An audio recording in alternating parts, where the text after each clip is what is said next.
Bonjour, aujourd'hui nous sommes le 7 janvier et j'ai un coup de cœur pour la première lettre de Saint Jean, chapitre 5, versets 5 à 13, et de manière particulière pour les versets suivants. Dieu nous a donné la vie éternelle et cette vie est dans son Fils. Celui qui a le Fils possède la vie, celui qui n'a pas le Fils de Dieu ne possède pas la vie. Je vous ai écrit cela pour que vous sachiez que vous avez la vie éternelle, vous qui mettez votre foi dans le nom du Fils de Dieu. Jésus est au centre de la révélation de Dieu et il est aussi au cœur de notre vie, de ma vie, car il est le chemin, la vérité, la vie. Dans mon parcours, dans le développement personnel et la psychologie depuis 2006, ça fait maintenant 15 ans, le temps passe, bien je vois combien il est important pour moi, essentiel, de me centrer sur la personne de Jésus, vrai Dieu, et aussi vrai homme. La synthèse, la juste articulation entre les dimensions psychologiques et spirituelles que nous avons en nous, c'est Jésus qui nous la donne, au gré de sa grâce. Alors merci Seigneur, merci Seigneur. Dans le passage du livre que j'ai lu aujourd'hui, Avoir le courage de ne pas être aimé, le jeune homme parle de l'admiration qu'il a pour un de ses amis, et il dit qu'il aimerait bien lui ressembler.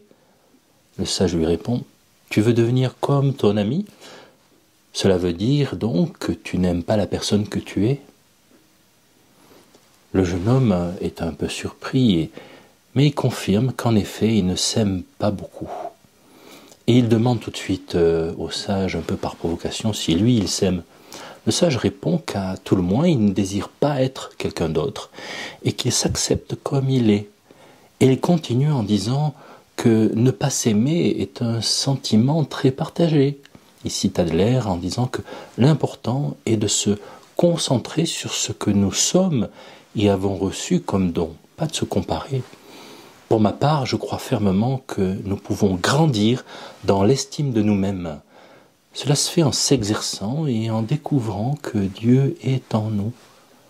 Les ateliers que j'ai vécus et que je donne avec la pédagogie de Jean Montbourquette me l'ont montré. Je trouve cela merveilleux. Merci Seigneur. Merci Seigneur. Et toi, comment exprimes-tu ta gratitude aujourd'hui? Je te dis à demain pour un café 2 minutes. Sois béni. Moment pub, si tu le souhaites, tu peux écouter mon homélie de dimanche dernier sur l'épiphanie ici. Ah oui, quelque chose d'important aussi, je te partage un projet d'année qui m'est cher. Ici, tu le trouves. Sinon, comme d'habitude, je te demande de t'abonner. Si tu le souhaites, c'est gratuit. Tu peux mettre un pouce, un like, des commentaires. Je lis tous les commentaires. Pas toujours dans le jour même, mais je les lis tous.